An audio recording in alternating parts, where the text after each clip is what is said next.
Hello.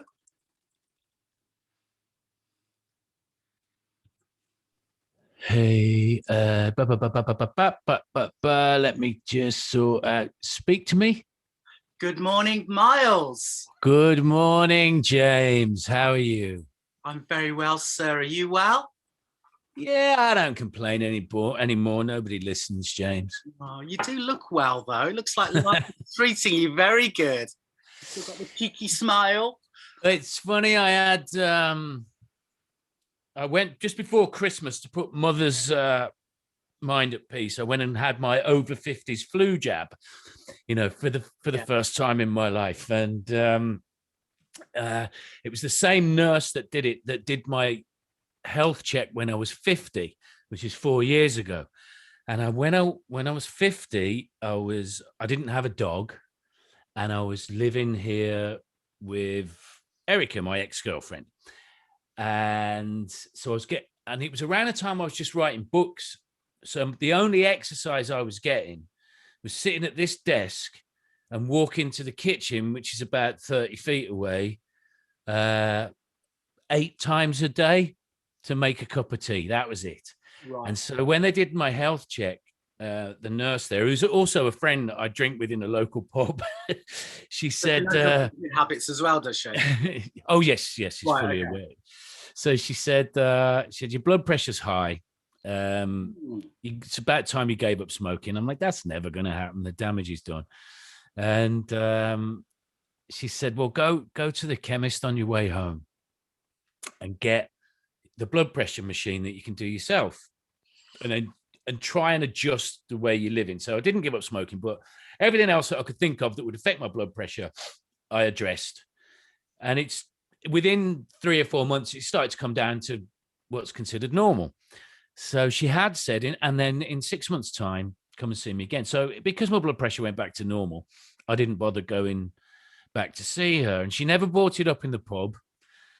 So the next time she'd seen me professionally was just before Christmas, so 4 years later. And she says, "You're really naughty. You didn't come and see me after I told you to, with your blood pressure." And I said, "Well, it went down. It was fine. I'm not that concerned." And she says, "Well, before I give you a jab, I'm going to do your blood pressure again." And I said, "All right, well, Sarah, I've got to warn you. I was over at my mate's house at the weekend, and I must have smoked 60 fags, definitely done a bottle of bourbon over 2 days and various beers and wines. So it's going to be out of whack." And anyway, she did my blood pressure. She said, "It's perfect." She said, "It's perfect." And I said, "Okay, well," she said, "Oh, well, you must have done something." I said, "You know what I did? I split up with my girlfriend and got a dog. And that sorted everything out. No stress in the house." Yeah, because there's only me in the house, so there's no one to wind me up. And I got a dog, so I get 4 or 5 mile walking done every single day. Oh, So all of your high blood pressure patients, tell them to get rid of their significant others and get a dog. right. And it's all Okay. sorted out. Wise words. You know what? I daren't go and have a checkup because I've reached, well, I'm over 50 now, and I do get the letters, and I've been offered the flu jab, and I'm just like, really? 50? Oh. Yeah, I'm kind of, although I am feeling a little bit after lockdown, and maybe I should get out and do some more walking, like you say. Maybe that's the Yeah, well, also walking Best not is leave my wife though, because she'll no, my health.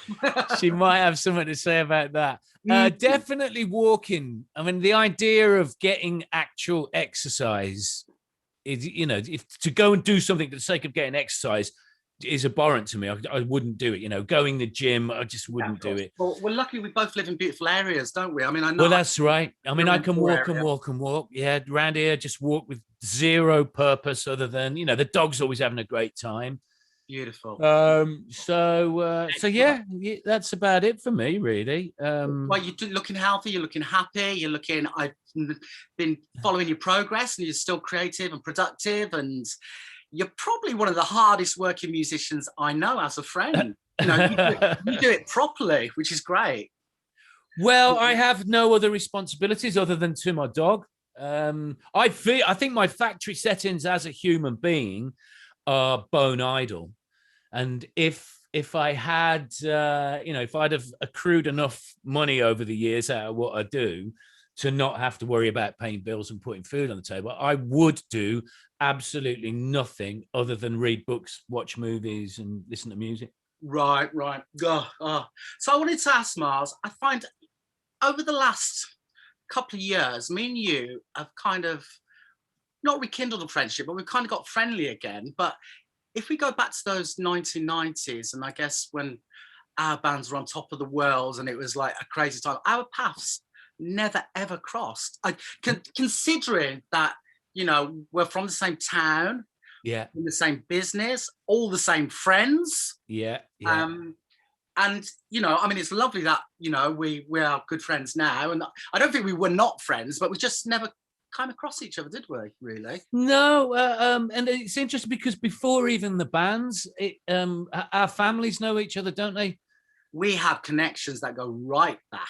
Yeah, to when we were both babes in arms, and it's I think it's something to do with my mom being at teacher training college, and meeting your mom or both your mom and dad, or is it to do with the old communist camp out in Talibont in Wales? I think there's the socialist connection. Yeah. I think because my dad was a musician as well, and my dad often talks about your dad being Jim being a great jazz. Was he a drummer, jazz drummer? He's a jazz drummer, yeah. Yeah, and my mom talks about your mom all the time, saying, you know, they were best friends when they were teenagers. Yeah. And your mom apparently introduced my dad to my mom, which, you know, wow. So we would not be having this conversation now if it wasn't for your mom. Good grief. Okay, because there's another the Atkins that I knew was it was Jackie Atkin. Yeah, and she was married to Bill Atkin, and then there was William and young Jacqueline. Oh, so Jackie Atkin, my auntie Jacqueline. So that so Jackie that I know who had William and Jacqueline as kids. Yeah. That Jacqueline, the older Jackie, is your aunt. Yeah, she was my aunt. She passed away a few years back. Okay. And also Jacqueline, the daughter, my cousin, we lost contact for, it must have been 20 years. Yeah. And then just recently, in the last 5 years, we've kind of become friends again, and we hang out all the time together. She like comes down to shine with me. So we kind of, you know, that has been a beautiful meeting of minds again, because she's quite a character. You know? Yeah, well, I've never seen. I think of Jacqueline, young Jackie, as being 12, because that's probably the last time I saw her. Even though at the sort of beginning of Facebook, she was one of the first people. This is 10 years ago. Well, the beginning of my experience of Facebook, she was one of the first people from my childhood that I ended up getting back in touch with. But I think of her as being sort of 12 or 13 and being this reluctant. Not a carer, but sort of reluctantly responsible for her wayward younger brother.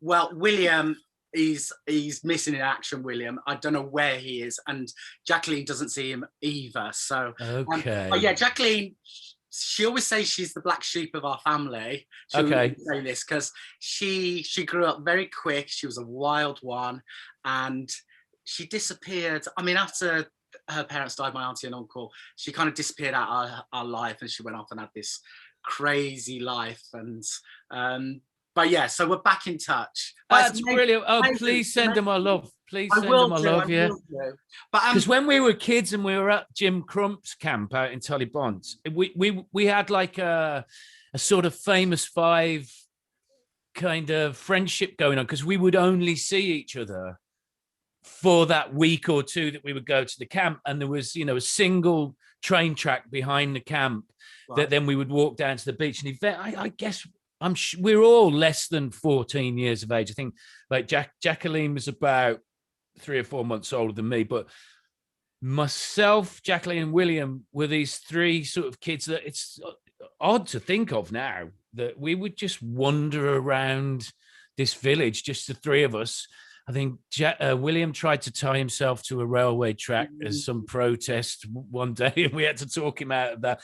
But yeah, it was like a famous five thing that we'd look forward to seeing each other every summer. And yeah, amazing. Fond memories then. Those summers when you're a kid are brilliant, aren't they? They last. Yeah.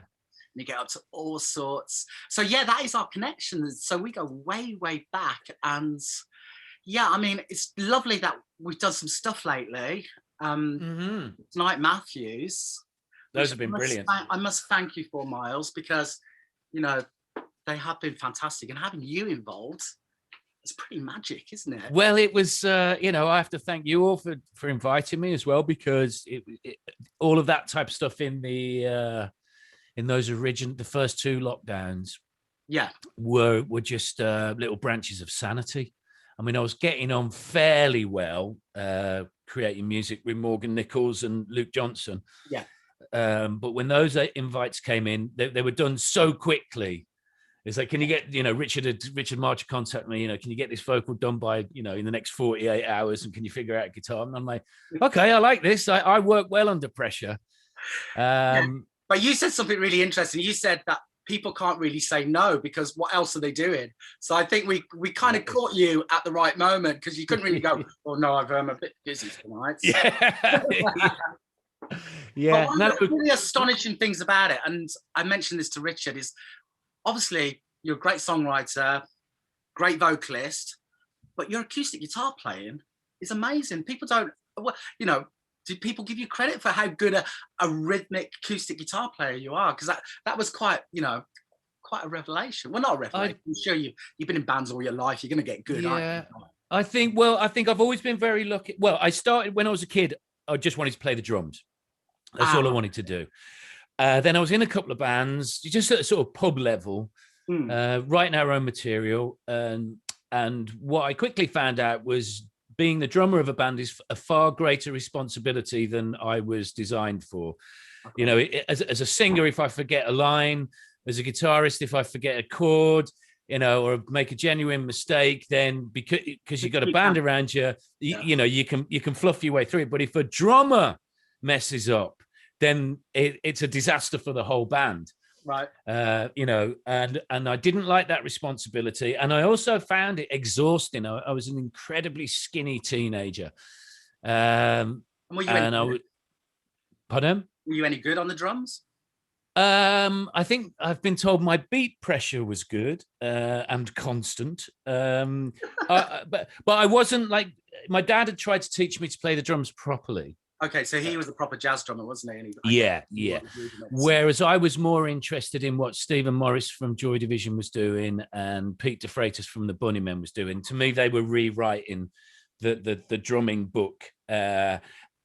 In so much as I would quite happily listen to any of, you know, Atrocity Exhibition by Joy Division or Zimbo or My Colours by Echo and the Bunnymen, I would just quite happily mute the band and just listen to the drums. That was like enough for me. I thought it was so clever, and two really clever, brilliant drummers. So, and in my mind, they were real hard hitters. You know, it was like tom-tom riffs, really.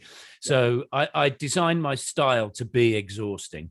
Okay. And then acoustic guitar playing has got that drive. So I've got my right arm's good for the guitar as well, I noticed. Yeah, I do belt it. I have to remind myself to ease up sometimes. And then of course, having Martin Gilks, the Wonder Stuff's original drummer, who was incredible to play with. I mean, again, a very inventive drummer. You know, he wasn't, I don't think there's a track in that whole 4 albums that we did with Martin where he just plays a straight 4/4 beat. He always finds some way of, you know, you can say a musical drummer. Yeah. So to play with him was amazing. And a producer that I've worked with on a couple of Wonder Stuff albums called Matt Terry, a guy who's based near Stratford upon Avon. When when I did the 2 albums with him, Martin had left the Wonder Stuff by then, so I was working with 2 other drummers, and I think Matt was the first producer to compliment me on my rhythm guitar playing, particularly with the acoustic. And he said, but of course you were locked. Yours and Jilks's right hands were just absolutely locked in, and you know, So coming from being a drummer, then to playing with an amazing drummer that was so easy to lock in with, I guess. And then, you know, my great love really of music, you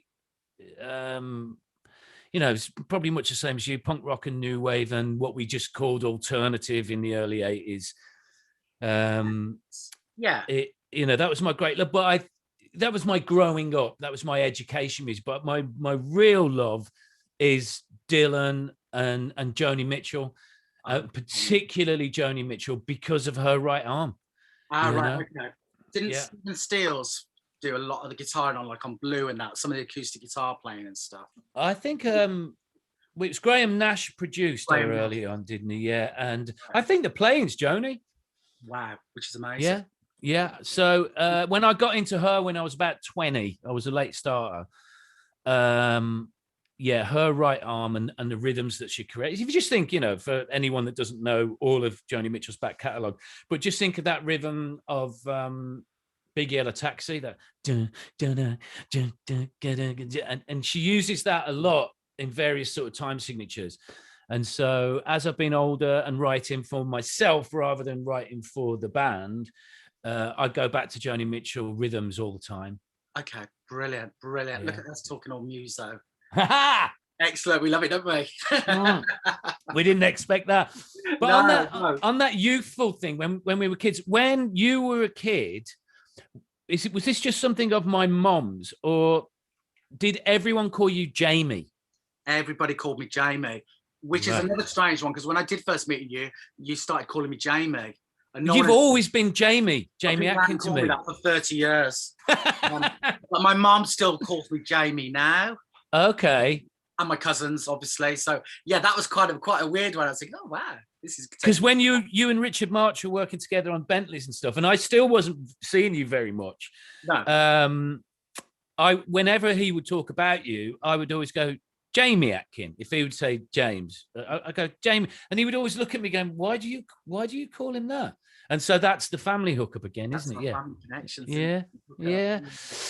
But also, I think the reason perhaps. So when we were all living in North London, and our records were being touted by the youth of the day and the Inkies and stuff.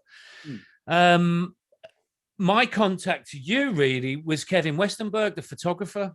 Yes, right. I did not know that. I didn't know that you had contact with him as well. Yeah, because we were both living in North London, and definitely the fourth Wonder Stuff album, Construction for the Modern Idiot, Kevin did all the photographs for that. Now you mentioned that, it is very Kevin Westenberg, that actually, isn't it? Yeah. And would that be around what years, Children? That would have been late 91, 92. So yeah, that's probably just as I'm getting to know Kevin. Yeah, I mean, because I think I might be wrong on this, but did you live at Royal College Street in Camden? Yeah. Did you have a girlfriend who lived there? No, well, I was married to Marianne Hobbs, and we lived on Royal College Street. Yeah, that's right. Because I got to know Marianne a little bit. Yeah, you were probably off on tour all the time. That's why you weren't around or something. But I think you were at that point. I'm not sure. I think by the time that me and Marianne split in 95. So after the Wonder Stuff, I went straight to do MTV presenting. Yeah, I watched some of that recently. Did you? Oh God, I can't watch it. You were brilliant. I've heard you hated the experience. I did. Yeah. Well, I loved the job. I love the people that I work with. I love the access to new music that would, I would go in probably 2 days a week because I could walk to the MTV office on Hawley Street. Yeah. It was the old TVAM building. The one with the eggs on top of it. That's it. Yeah.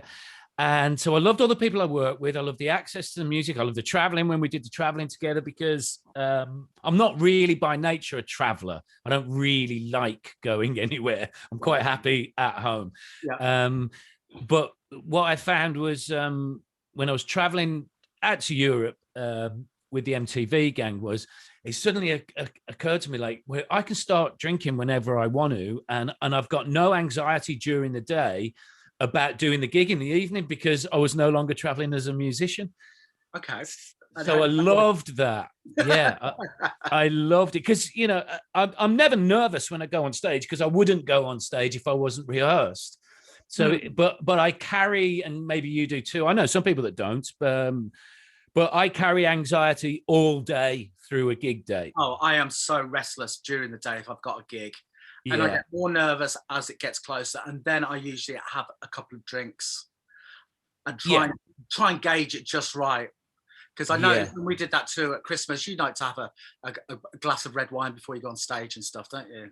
Yeah, I'll have a glass of wine or two beers, that not even pints, like, a bottle of something, just to take the edge off. But also, since then, even I've now got into doing breathing exercises, just not to aid my singing, but just to bring my heart rate down. So you still get nervous now and just No, it's not nerves, it's anxiety. anxiety. Oh right, okay. So Yeah. yeah. I never As really soon as I walk on the stage, I'm completely confident. Else, because I'm up. All the Pop Will Eat Itself guys used to take the piss out of me for how much the Wonder Stuff would rehearse, and to me, you have to, for me to be comfortable to go on stage, you have to have got rehearsals to the point where the last day, definitely, maybe even the last 2 days, we're all making mistakes because we're approaching it in quite a cavalier way because we know it. And so I'm not happy if the last rehearsal day is really good. I'm like, we should be making mistakes by now. Right. Okay.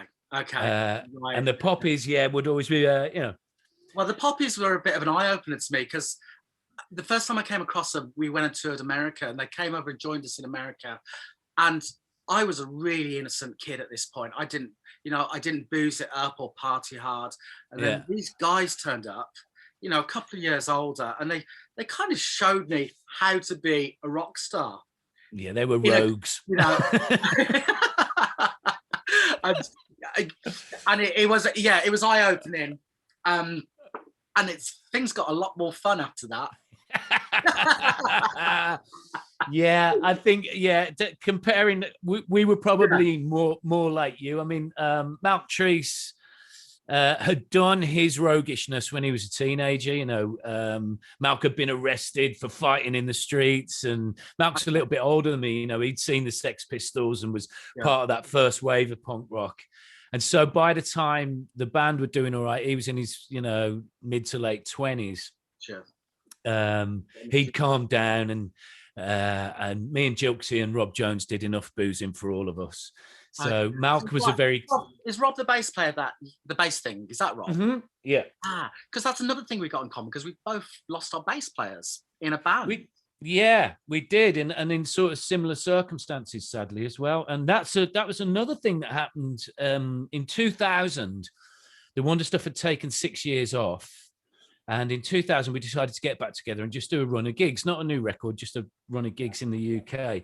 And my only caveat was that we wouldn't have the second bass player, the one that took over after Rob, because I just didn't like him as a person. We'd butted heads during that 6 years. Didn't like the guy at all. I won't even mention his name. I will not speak his name. So I said to Martin Jilks and Malk, okay, I'm into this. I want to do this, but I want a different bass player. And, Rob Jones, we couldn't go back to getting the original bass player because he'd passed away by then. He passed away in 93. Right. So this is 2000. And I was hanging out with Kevin Westenberg, the photographer, and he put me together with Zach. Wow. Yeah. And because Kevin and Zach were very close. They were really close, yeah. And also Kevin was concerned for Zach's well-being. Yeah. And he knew that I was looking for a bass player, and he thought the one thing that could really have helped Zach at that point was a project, get his teeth into something. So we did. We met. Kevin, myself, and Zach met in a pub in Chalk Farm and had an early evening, couple of pints, and it was all going lovely. And then Jilksy had was with his brother Tank. They were managing a band called Understand from Southend, and who I loved as well. And their bass player Stuart Connell, Jilks had already primed Stuart, and Stuart was rehearsing at home. Right. Okay. And it was like, let's get into let's sit around and play with Stuart, and Stuart just clicked like that. Fantastic. And it was like, okay, I don't really need to take the Zachary thing any further, which is really sad, Yeah. But what a common thing again. Shame. I mean, yeah. It's funny. It was a real strange thing when it happened, like, because you used to look at rock and roll bands where members of the band died from things like that, and you think, that is proper. That's like mental. And then when it happens to you, you're thinking, wow, are we in a rock and roll band like that? I didn't think we were that rock Yeah. and roll, but I know. I mean, nobody thinks of the Wonder Stuff as being particularly rock and roll, but I mean, half of the original lineups passed away, and one's a drug death and the other one's a motorcycle, and you just like, fucking hell, you can't get any bigger rock and roll deaths than that. So, it's along the way. but bless them both. Yeah, it's Yeah. just tragic. And the older I get, the sadder it becomes, really, and Mhm. and the more I miss them both. Yeah, it is, isn't it? I kind of think back of old friends and stuff like that. And life is getting on. We've kind of, without getting too morbid, death is on our shoulder a little bit. We're hitting middle age and, Yeah. I how are your energy levels? Have you still got the buzz and the life to write songs and perform and get out there? Absolutely, I do. Yeah, I do. I'm waiting for it to come back. I think I've never been maybe I just got out the gate too. I was talking online with Mickey Bereni from Lush this morning, and she was saying, "God, she said to me, you look like you've been so busy in this last year," and I'm like, "Well, I have, but I sort of maybe I came out the gate too fast last year, because since this new year's begun, I just feel like I'm covered in tar. I can't really. It's I now realize the best music that I make is in a co-writing situation. Right. Yeah. So I was doing a lot of co-writing last year. I was really enjoying it, and so the two co-writers I was doing things with last year are both, for completely different reasons, they're not in a position to throw ideas at me or to look at the ideas I'm throwing at them, family stuff and moving houses and building studios and all that kind of stuff. So I've kind of slowed down, and I just thought, I'm not going to put any pressure on myself. So we're only, 6 weeks into the new year anyway, but I haven't done, I haven't written a thing, but it's only 6 weeks, and I'm sure once it warms up a bit, actually, I'll spend a bit more time in my little writing room and do a bit more. Just have a rest, Miles. You work too hard. Yeah. I beat myself up when I'm doing nothing. I'm very good. I do. I mean, I like to do something creative every day, even if it's something small. And I think that's kind of what makes us click, really, isn't it? And even if it's just thinking creatively and not do anything, or just writing a couple of couplets down of lyrics that I might use in a year's time. I'm much the same as that. Or when I read a lot, so I've always got 3 books on the go. So and they're sparking me off all the time in making little notes. I think maybe I should. So the creative process is ongoing. I just have nothing to show for it yet this year. But I'm so proud of what I did last year. I think there's 2 songs that I co-wrote last year that are 2 of the greatest things I've ever done in my life. Fantastic. So in those terms, I'm like, okay, I've still got it. I love you, Miles. All right, Mark, I'm gonna wrap this up because I'm gonna talk to Fuzz Townshend next. Is there anything? Oh, great! Yeah, I think we'll talk mechanics, buses, of course, diesel engines. Yeah. And also he's drumming, I guess. But yeah, I mean, you're a good friend. He has been in your band. Yeah. We had a really good time. We toured the world again, or toured internationally when Fuzz was with us. And it all came about really because we've known each other since the end of the 80s. But we've both ended up, although we would both say we were living in the middle of nowhere. But it's ridiculous. The guy that wrote the book about the Wonder Stuff, Neds and Poppies, lives 5 miles away. Fuzz used to live 10 miles away. Yeah, we've all sort of ended up in this middle of nowhere. But Fuzz has moved away now, right? With his new family and stuff. But yeah, it was odd that we ended up in the middle of nowhere, and it was great. It was just one evening. I was working with an American drummer in the Wonder Stuff at that point, my great friend Andres Carew, and then he just said to me, be about 2010, he's just like, look, I can't keep coming over from New York. I've got other things going on. So I'm going to have to step down. So I'll give you like 6 months notice, find a new drummer. And I think within a week of having that call, I was in the pub on a Sunday night with Fuzz. And I said, do you fancy joining the Wonder Stuff? And he went, yeah. He does absolutely love it, doesn't it? I put a little EMF band together for my 50th birthday. Yeah. Fuzz just come and play drums just like that. And his only reason was, I've always wanted to play drums for EMF, and that was enough for him. You know? Okay. And he's great. He's versatile. He's got his own style, but you know. Yeah, absolutely. That's it. Well, give him my love, dude. Yeah, I will do, Miles. Miles, it's absolutely fantastic talking to you. You are. You too, brother. A star, and I look forward to meeting you in the flesh soon. Oh, we'll have a big old cuddle, yeah. Go camping, maybe. Maybe we should go camping in Wales. I don't know about that, James. My camping days might be behind me. All right. Love you, All right, lots of love, James. Or Jamie. Bye, mate. Bye.